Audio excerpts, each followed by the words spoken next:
ಪ್ರಾಮಾಣಿಕವಾಗಿ ಆಲೋಚನೆ ಮಾಡಿ ಭಾವನೆಗಳ ಬಗ್ಗೆ ಭಾವನೆಗಳನ್ನು ಫೀಲ್ 3 ತಿಂಗಳು ಎಲ್ಲ ಥರ ಭಾವನೆಗಳನ್ನು ಫೀಲ್ ಮಾಡಬೇಕು.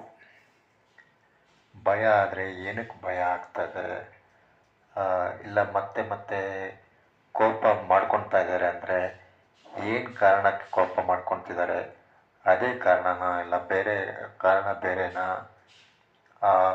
ಅವರಿಗೆ ನಿಜವಾಗ್ಲೂ ಆಸಕ್ತಿ ಇದ್ದು ಈ ಸಂಬಂಧ ಒಪ್ಕೊಂಡಿದ್ದಾರಾ, ಇಲ್ಲ ಮನೆಯವ್ರ ಒತ್ತಾಯಕ್ಕೇನಾದ್ರು ಇದು ಮಾಡ್ಕೊಂಡಿದ್ದಾರಾ, ಅದನ್ನೆಲ್ಲ ಹುಡುಗರು ಗಮನ ಕೊಟ್ಟು ಇದು ನೋಡ್ಕೊಬೇಕು.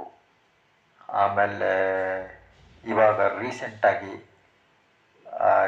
ಅವನು ಯಾರೋ ಅವನು 1 ಗಂಟೆ 1.5 ಗಂಟೆ ವಿಡಿಯೋ ಮಾಡಿ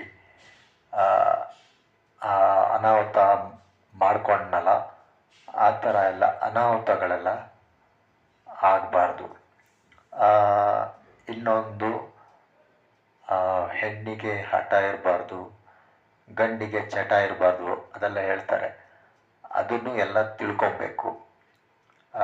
ಹೆಣ್ಣಿಗೆ ಹಠ ಇರಬೇಕು, ಒಳ್ಳೆ ರೀತಿಯಲ್ಲಿ ಹಠ ಇದ್ದರೆ ಓಕೆ. ಸಂಬಂಧನೇ ಹಾಳು ಮಾಡೋ ಥರ ಹಠ ಇರಬಾರ್ದು. ಚಟಗಳನ್ನು ಅಂದರೆ ಮದುವೆ ಆದಮೇಲೆ ಹುಡುಗ ಬದಲಾಗ್ತಾನೆ ಅಂತ ಮನೆಯವರು ಇದು ಮಾಡಿರ್ತಾರೆ. ಆದರೆ ಹುಡುಗಂಗೆ ಯಾವುದೋ ಕಾರಣಕ್ಕೆ ಕೆಟ್ಟ ಚಟಗಳಿಗೆ ಬಲಿಯಾಗಿರ್ತಾರೆ ಹುಡುಗ. ಸೊ ಈ ಥರ ಒಂದು ಕೆಟ್ಟ ಚಟ ಇರೋ ಹುಡುಗ ಬೇಡ ಅನ್ನೋ ಅಭಿಪ್ರಾಯ ಇರುತ್ತೆ ಹುಡುಗಿಗೆ.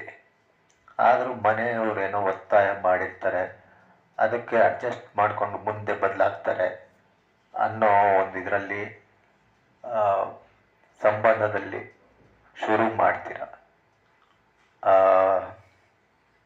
ಸ್ಟಾರ್ಟಿಂಗಲ್ಲಿ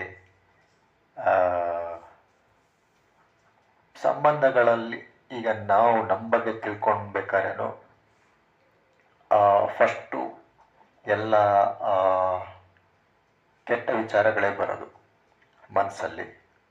ಹಾಗೆ ಹೊಸ ಸಂಬಂಧದಲ್ಲೂ ಕೂಡ ಫಸ್ಟಿಗೆ ಒಂದು 3 ತಿಂಗಳು 6 ತಿಂಗಳು ನೀವು ಕೆಟ್ಟ ವಿಚಾರಗಳೇ.